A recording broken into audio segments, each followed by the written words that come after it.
àkójọpọ̀ ìròyìn rèé láti iléeṣẹ́ tẹlifíṣàn Kilarigbo TV. Táíwò Àtọ́lágbé lórúkọ mi. Ẹ gbọ́ kókó tó wà nínú àwọn ìròyìn náà. Ìpèníjà orin Àṣàkẹ́ ń lé téńté nígboro.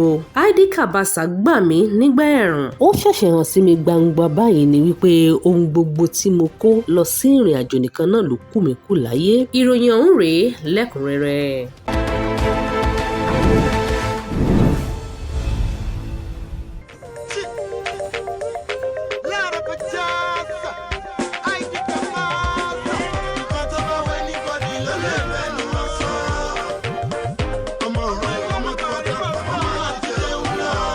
Ọ̀pọ̀lọpọ̀ ìgbà ni ó jẹ́ wípé aṣọ ID Cabasa ní tòkètìlẹ̀ ni mo máa ń wọ̀ lọ ṣeré nígbà náà nítorí pé mi ò tiẹ̀ ní aṣọ kankan ń wọ̀ jáde. Mo dúpẹ́ ọjọ́ ìṣe, mo mọ rírì rẹ̀ títí láéláé ọ̀rẹ́ mi. Abọ́lọ́rẹ́ Àkàndé tí gbogbo àwọn olólùfẹ́ rẹ̀ mọ̀ sí Nice, ó ní ó kọ ọ̀rọ̀ yìí gẹ́gẹ́ bí ìdáhùn ìtàkùrọ̀sọ ìfọ̀rọ̀wérọ̀ kan léyìí tí wọ́n fi sí orí ayélujára tí wọ́n ti ṣe ìfọ̀rọ̀wérọ̀ fún ID Cabasa lórí ojú òpó Instagram lórí ọ̀rọ̀ nípa ohun tí ojú rí àti ìrìn àjò rẹ̀ nínú iṣẹ́ eléyìí tí ó yàn láàyò. Nice ní gbogbo ohun tí ID Cabasa sọ àtẹlẹ́yìn tí kò mẹ́nubà tààrà òun náà ni ó jẹ́ òtítọ́ nítorí pé nígbà náà ojú rí gbogbo ọ̀rọ̀ òun kò ṣeé sọ tán ṣùgbọ́n ọpẹ́ ni fún Ọlọ́run fún ọjọ́ òní.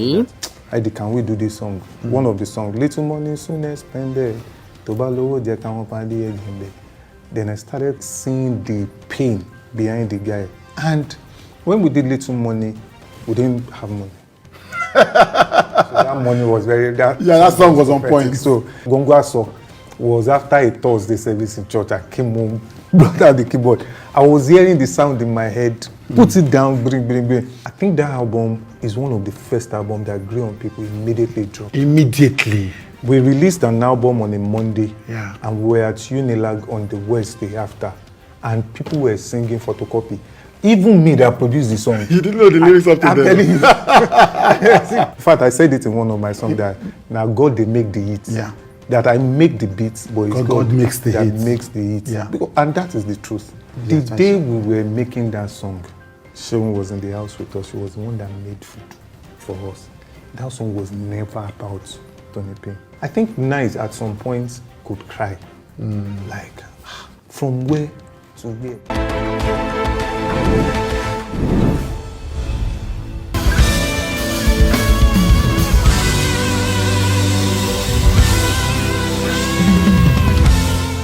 Kò dájú wípé orin mìíràn yóò tètè lé orin Àṣàkẹ́ eléyìí tí ó gba gbogbo ìgboro báyìí kúrò nígboro nítorí àwọn òyìnbó àti àwọn aláwọ̀ dúdú ni wọ́n ń ṣe ìpèníjà lóríṣiríṣi ní àrà ọ̀tọ̀. Ọ̀pọ̀lọpọ̀ lórí ayélujára káàkiri ni wọ́n ń wá ọ̀nà míì gbé orin ọ̀hún gbà tí ayé sì tún tẹ́wọ́ gbà á, pàápàá jùlọ àwọn mìíràn tí wọ́n tiẹ̀ tí ì ṣe ìpèníjà kankan rí nínú orin, bóyá àwọn onítìjú àti àwọn tí kì í sábà fi ara wọn hàn gbé ara wọn jáde lórí ọ̀rọ̀ orin yìí. Lára ọ̀rọ̀ orin ọ̀hún ni Àṣàkẹ́ ti sọ wípé òun nìkan lókè téńté. Ó ní gbogbo ohun tí ó ń ṣe òun kò ju ọ̀rọ̀ owó lọ, bí ẹnìkankan ò bá tiẹ̀ ná ní òun níbi tí òun wà. Ó kọ ọ́ síwájú wípé ohun tí àwọn èèyàn ń sọ nípa òun ni òun ti kọ etí ikún sí. Ó ní ìlàkàkà láti jẹ́ kí àlá òun kí ó ṣẹ láti gun òkè àgbà ní nǹkan tí ó bá òun nítorí pé tí òun kò bá dìde láti ṣètò ìran òun kò sí ẹni tí ó lè ṣe é fún òun. Ọ̀rọ̀ orin yìí ni ọ̀pọ̀lọpọ̀ jẹ́rìí sí wípé ó ń sọ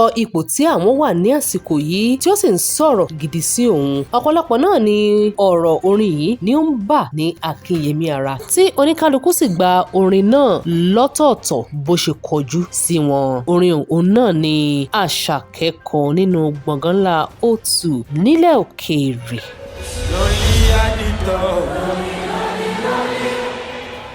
Money on my mind. Don't care what they yarning about me in particular.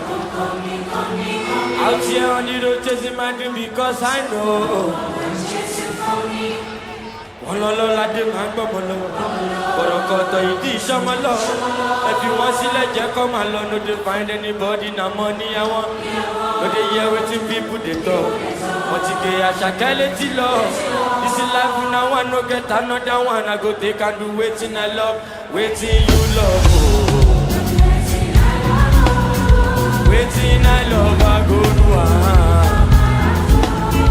Gogoro no be vodka. But una know I know the waste time.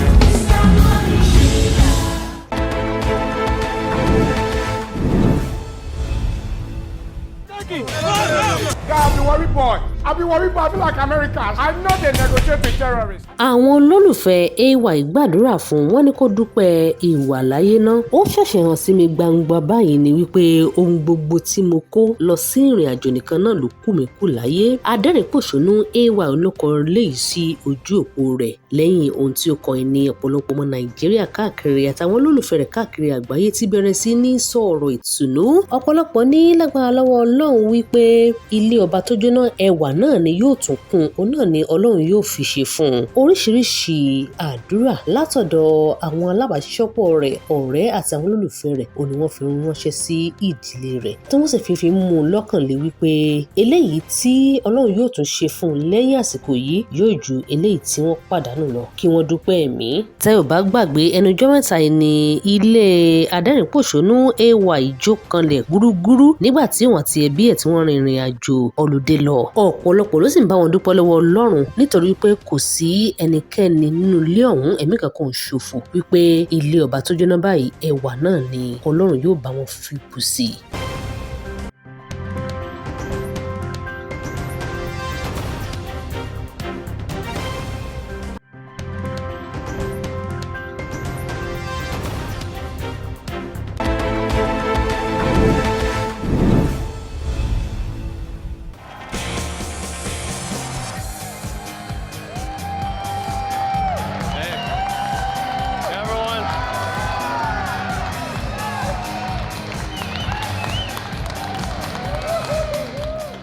Ọ̀kan nínú àwọn tí ó ń darí àwọn ìgbọ́nu ojú òpó ayélujára Elon Musk ti kéde wípé kí àwọn tó ń ṣe àmúlò ojú òpó òun máa retí àti máa gba ìpè lórí ìkànnì òun pẹ̀lú àwòrán. Nínú àlàyé Elon Musk ó ní irúfẹ́ àwọn ẹ̀rọ ìbánisọ̀rọ̀ tí yóò máa jẹ ìgbádùn tuntun tí yóò ṣẹ̀ jáde ọ̀hún. Ó ní kò nílò wípé à ń lo nọ́mbà ìpè, kìkì kí olúwa rẹ̀ wà ní ojú òpó X náà ni ó gbà. Tẹ́ ò bá gbàgbé ojú òpó Twitter òun náà ni wọ́n yí padà tí wọ́n sọ di X, eléyìí tí àwọn èèyàn tí wọ́n fi máa ń tàkúrọ̀sọ lórí ayélujára. Eléyìí tí ó hàn dájú wípé Elon Musk kò fẹ́ kí òun wà lẹ́yìn ó ń ṣàgbogbo pa rẹ̀ láti gòkè àgbà sí láti fi gbàgbàgà pẹ̀lú àwọn tí ó ń rò tàbí tí ó fojú hàn wípé wọ́n fẹ́ fi ọwọ́ ọlá gbà lójú.